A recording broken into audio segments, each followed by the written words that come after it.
Avis vascular centre మన దేశంలోనే the best varicose vein hospital. Hi hello నమస్తే, welcome back to our channel. నేను మీ వైషు. బేసిక్గా ఉమెన్ ఎంపవర్మెంట్ అంటే ఏంటి, మనం ఎలా ఉన్నా, మన పరిస్థితి ఎలా ఉన్నా, మన కాళ్ళ మీద మనం నిలబడి మన ఫ్యామిలీని కూడా మనం చూసుకుంటూ, అలా ఎంత చూసుకున్నా మనకు ఒక సపోర్ట్ చేసే ఒక ఫ్రెండ్ లాంటి హస్బెండ్ ఉన్నప్పుడే మనం సంపూర్ణం అవుతాం అనమాట. అలాంటి కపుల్ ఈరోజు నాతో పాటు ఉన్నారు. ఒక 1.5 year నుంచి నేను వాళ్ళు రెగ్యులర్గా ఫాలో అవుతున్నాను. ఆ విషయం మీకు తెలియకపోవచ్చు, కానీ వాళ్ళకైతే ఖచ్చితంగా తెలుసు అనమాట. సో అంత బ్యూటిఫుల్ కపుల్. ఆవిడ ఒక్కొక్క స్టెప్ అలా ఎదుగుతున్న కొద్దీ నా పర్సనల్ సక్సెస్ లా అనిపించింది. ఒక మిడిల్ క్లాస్ ఫ్యామిలీ నుంచి అలా వస్తూ ఉంటే she's none other than Nissi Parineeta official గారు. అలానే ప్రేమ్ గారు ఉన్నారు ఈరోజు మనతో పాటు. చాలా ప్రేమగా మాట్లాడడానికి మీ ముందుకు తీసుకురావడానికి నేనే వైజాగ్ వచ్చాను అనమాట, హైదరాబాద్ నుంచి.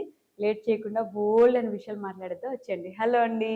Hello, hi, thanks for all the beautiful words. Thank you. And వచ్చినందుకు చాలా చాలా థ్యాంక్స్. మొత్తానికి కోసం మీరు అంత దూరం నుంచి వైజాగ్ వచ్చారు కాబట్టి తప్పలేదా? Obviously thank you so much. So Prem గారు అంటే ప్రేమ్ అని పేరే ఉంది, కానీ మీరు మాత్రం అసలు చూడడానికి వీడియోస్లో కూడా ఎప్పుడైనా కనిపించినా చాలా సైలెంట్గా, ఎప్పుడెప్పుడు తప్పించుకుందాం అన్నట్టు ఉంటారా? అలవాటే అండి, తప్పించుకోవడం అంతే. అంటే ఆఫ్ కెమెరాలో ఏదైనా చేయమంటే మేము ముందుంటాం, కానీ ఆన్ కెమెరా కొంచెం కష్టం అనమాట. కొంచెం కష్టం. కైండ్ ఆఫ్ స్టార్టింగ్ లో చాలా ఇంట్రోవర్ట్ గా ఉంటారు. వన్స్ బాగా కోపప్ అయిపోయాము అంటే ఆ తర్వాత మాత్రం ఫుల్ ఎక్స్ట్రోవర్ట్ అయిపోతారు. అప్పుడు మనం తట్టుకోలేము అనమాట. అవునా? ఆ స్టేజ్ కి తీసుకురావాలంటే ఇప్పుడు కష్టమేమో కదా. ఈ 40 minutes 1 hour ఇంటర్వ్యూలో అయితే కష్టం. బట్ ఐ హోప్ కొంచెం అయినా మాట్లాడతారని. మాట్లాడించకపోతే మీరు మాట్లాడనివ్వలేదు అనుకుంటారు కాబట్టి. సో పరిణిత అనాలా, నిస్సి అనాలా మిమ్మల్ని? పరిణిత. నేను అందరికీ తెలిసింది బాగా పరిణిత. నిస్సి అనేది చాలా తక్కువ. నాకు ఇష్టమైన పేరు కాబట్టి నేను దాన్ని అలా పెట్టుకున్నాను, కానీ మోస్ట్లీ పరిణితనే. పరిణిత అలానే పిలుస్తారు అందరూ. ఇక్కడేమో ఎక్స్ట్రోవర్ట్ ఫుల్, అక్కడేమో ఇంట్రోవర్ట్. ఎలా ఉంటుంది అంటే వాళ్ళు అది అంటారు కదా, always opposite poles attract each other అని. కైండ్ ఆఫ్ అలాంటిదే. ఈవెన్ స్టార్టింగ్ లో కూడా మాకు అంటే పెళ్ళైన కొత్తలో కూడా తను కొంచెం ఇంట్రోవర్ట్ గానే ఉండేవారు అనమాట. బాగా అలవాటు అయిన తర్వాత ఏంటి ఇంత గోల్ చేస్తారా, ఈయన ఇంత మాట్లాడతారా అని. అన్నిట్లో కల్లా హ్యాపీయెస్ట్ థింగ్ ఏంటంటే మా మమ్మీ డాడీని కలిసినప్పుడు మాత్రం విపరీతంగా గోల్ చేస్తారు. వాళ్ళతో బీభత్సంగా కలిసిపోయి నన్ను ఏడిపిస్తారు అనమాట. అప్పుడే తెలిసింది నాకు, ఓకే ఇంత ఎక్స్ట్రోవర్ట్ అనమాట అని చెప్పి. బట్ మా మమ్మీ వాళ్ళతోనే కలిసి అంతలా ఉండడం మాత్రం మోస్ట్ హ్యాపీయెస్ట్ థింగ్. అది పోన్లేండి ఆనందం అక్కడ దాకా. అని రేసుకురే శృతి హాసన్లా కనిపిస్తాను. అంత కాదు, అంతే లోపలే ఉంటది, అలా ఏం లేదు. ఏం కాదు. చెప్పండి, ఏదో చెప్పారు కదా. నువ్వు మొత్తం నవ్వుకుంటావేమో, మనం ఇంకేమైనా మాట్లాడించాలంటే. అంతేనా? సో మీరు లవ్ మ్యారేజా, అరేంజ్డ్ మ్యారేజా? కాదు, ఒక ప్రాపర్ అరేంజ్ మ్యారేజ్. చాలా మందికి ఉంది డౌట్. నన్ను అంటే కొంచెం సబ్స్క్రైబర్ రీచ్ పెరిగిన దగ్గర నుంచి మోస్ట్ ఆఫ్ ద ఆడియన్స్ నన్ను అడిగిన ఒక క్వశ్చన్ ఇది. మీది లవ్ మ్యారేజా అని కమెంట్స్లో అసలు లిటరలీ చాలా మంది అడిగారు. నేను ఆన్సర్ చేయట్లేదని విసిగిపోయిన వాళ్ళు కూడా ఉన్నారు. But it's proper arrange marriage. కాకపోతే మాకు మ్యాచ్ వాళ్ళు అడిగినప్పుడు ఫస్ట్ మీరిద్దరు కలిసి మాట్లాడుకొని మీకు ఓకే అంటే చెప్పండి, అప్పుడు ప్రొసీడ్ అవుదాం అని అన్నారు అనమాట. సో పెళ్లి చూపుల కంటే ముందు మేమిద్దరం ఒకసారి కలిసాం. ఓకే. సో ఒకసారి మీట్ అయ్యి మాట్లాడుకున్న తర్వాత ఒక్కటే క్వశ్చన్ నన్ను అడిగారు ఇంట్లో, నీకు ఓకే అంటేనే ఫార్వర్డ్ చేస్తాము అని అంటే, నేను నాకు ఎందుకనో తన మీద ట్రస్ట్ అయితే, ఆ ట్రస్ట్ అండ్ సేఫ్టీ ఫీలింగ్ అయితే తన మీద నాకు కలిగింది, మీరు ముందుకు వెళ్ళొచ్చు అన్నట్టు నేను చెప్పాను. అంతే. అదొక్క మీటింగ్తో కలవడం, మాట్లాడడం, ఆ తర్వాత పెళ్లి చూపులు వెంటనే అయిపోయి. ఇంకా పెళ్లి చూపులు అయిన 10 days కి ఎంగేజ్మెంట్, ఆ తర్వాత 2 months లో మ్యారేజ్ అలా అయిపోయింది.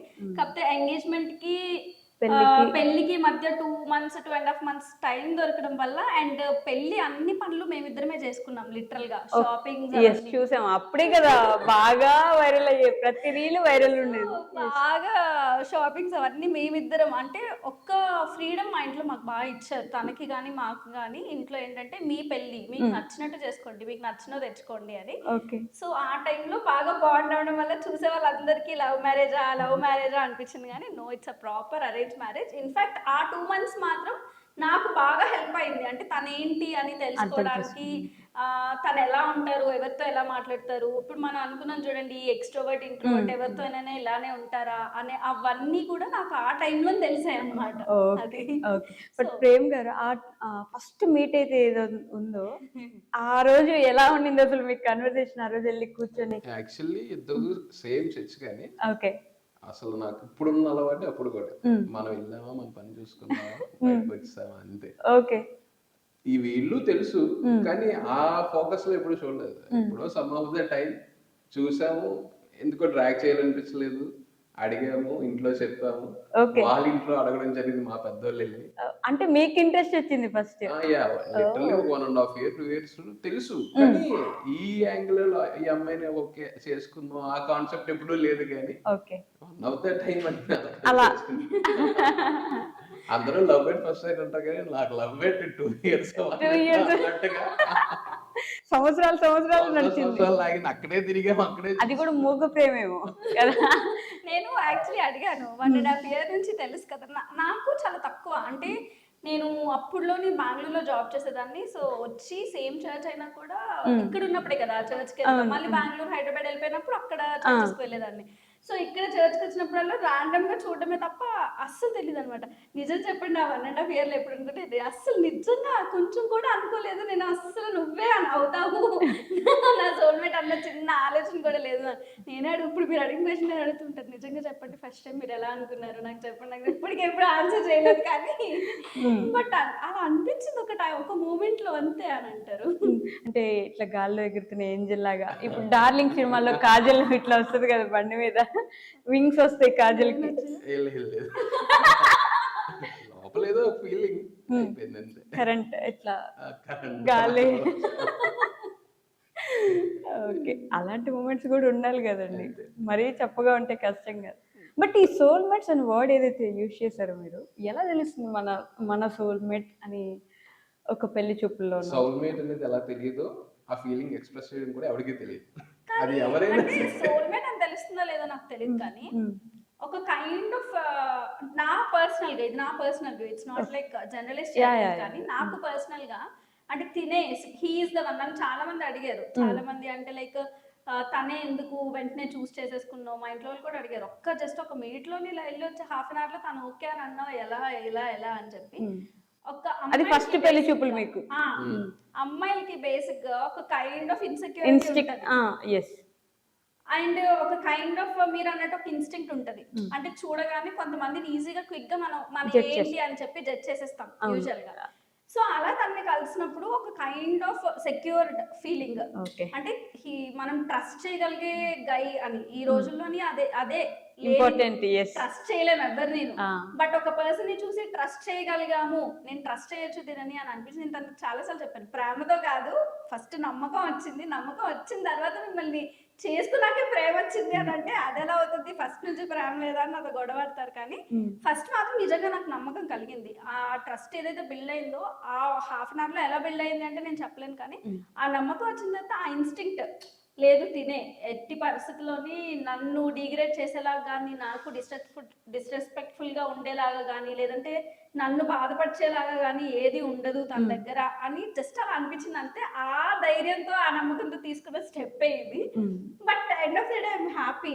లైక్ చాలా త్వరగా చెప్పేసావు డెసిషన్, ఆలోచించుకోవాల్సింది అని చాలా మంది అన్నారు. కానీ బట్ లేదు, ఆ ఇన్స్టింక్ట్, నా సెక్యూర్డ్ ఫీలింగ్ నేను ఏదైతే ఫీల్ అయ్యానో, ఆ గట్ ఫీలింగ్ ఏదైతే నమ్మారో అది నాకు సంబంధించినంత వరకు నేను నా సోల్మేట్ ని చూస్ చేసుకోవడానికి అదేనేమో మేబీ అలా తెలుస్తుందేమో. మేబీ అంత సెక్యూర్డ్ గా ఫీల్ అయ్యి అంత ఇదిగా ఫీల్ అయ్యేలాగా తెలుస్తుందేమో. మేబీ తనే సోల్మేట్, మనకి తనే ఉంటారు అని చెప్పి అలా తెలిసింది నాకైతే.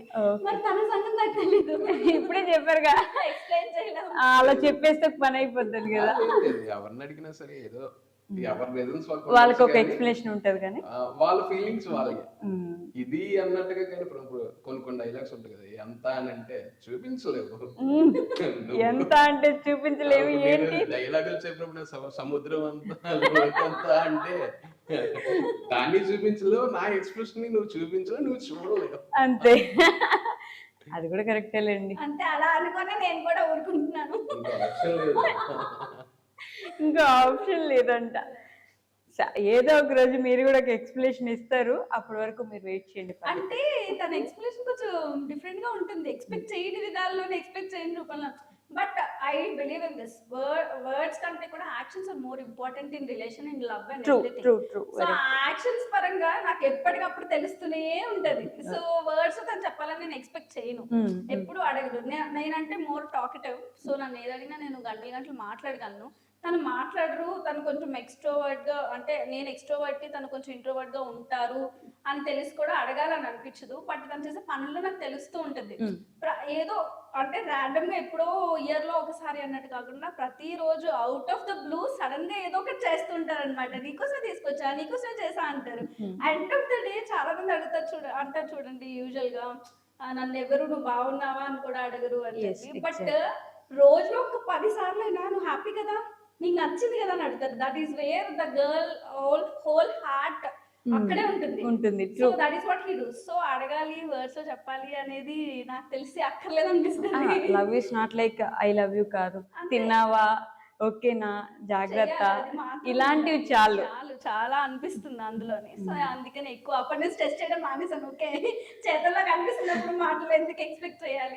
బేసిక్ గా అబ్బాయిలు ఏమనుకుంటారు, అమ్మాయిలకి ఏమి ఇచ్చినా సరిపోదు, ఎంత ఇచ్చినా సరిపోదు, ఏం చేసినా సరిపోదు అని అనుకుంటారు. అమ్మాయిలకి మాత్రం చిన్న చిన్న క్యూట్ క్యూట్ థింగ్సే కావాలి. నేను అది చాలా సార్లు చెప్పాను, అండ్ తనకి కూడా తెలుసు. అంటే అమ్మాయి ఎలా ఉంటది అనేది అంత ఇదిగా తెలియకపోవచ్చు, కానీ తనని ఎలా రెస్పెక్ట్ చేయాలి, ఎలా చూసుకోవాలి అనేది ఒక క్లారిటీ ఉంది తనకి. అది నాకు నచ్చుతుంది.